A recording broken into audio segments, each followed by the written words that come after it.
So to do this it's really left a bad taste in my mouth for a couple of reasons. The first one being, he's done it to intentionally harm Anthony Joshua physically, right?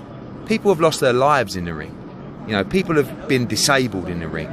And for a guy like that to try and get a physical edge by sticking needles in his arse, like this is, you're not talking about a guy who's had a little protein shake and unfortunately it's got some other supplement in you shouldn't. This is a guy who's taken human growth hormone, EPO, and GW, whatever it is, that I've never even heard of. This is probably one of the most prolific cases of cheating I think ever recorded in boxing. But what worries me so much is that these guys know how dangerous fighting is, yet still he does that to gain such a physical advantage that we don't know. You know Anthony, there's no quitting him. He won't stop. And if he's in there with someone that's got all this stuff inside his body, making him almost superhuman, something terrible is going to happen, and we'll never be able to forgive ourselves. I'll be honest with you, it is fucking unbelievable. I mean, the first one, you know, I know Gerald Miller well. I've given him quite a few opportunities. Don't get me wrong, like he's been worth it all the way. But what he has done, to be quite honest with you, is absolutely disgusting.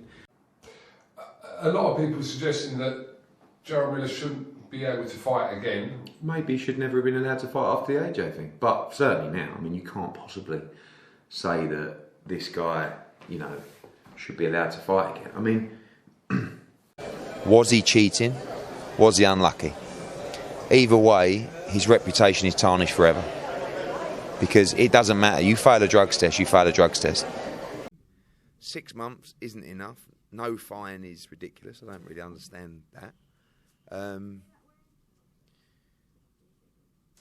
I keep saying, you know, was he cheating or did he eat some bad meat? When I say that, everyone looks at me like I'm thick. So, are you stupid? I'm like, I don't know. I don't know enough about it. But what I do know is if you fail a test, you have to live with the consequences. Taking away the 6 month ban, Canelo will always be labelled as a drug cheat, whether he did it or not. And that's much worse than any ban. You know? So 6 months, 8 months, 10 months, it doesn't really matter. He's going to fight again.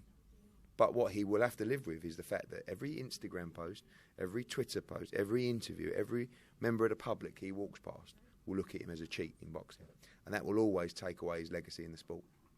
And that is a lot more crushing than any fine that can be delivered.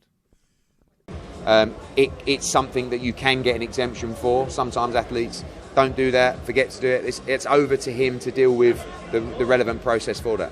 Not a performance-enhancing drug, certainly to the levels that were found within him. It's something that you can get an exemption for. Sometimes athletes don't do that, forget to do it. It's over to him to deal with the relevant process for that.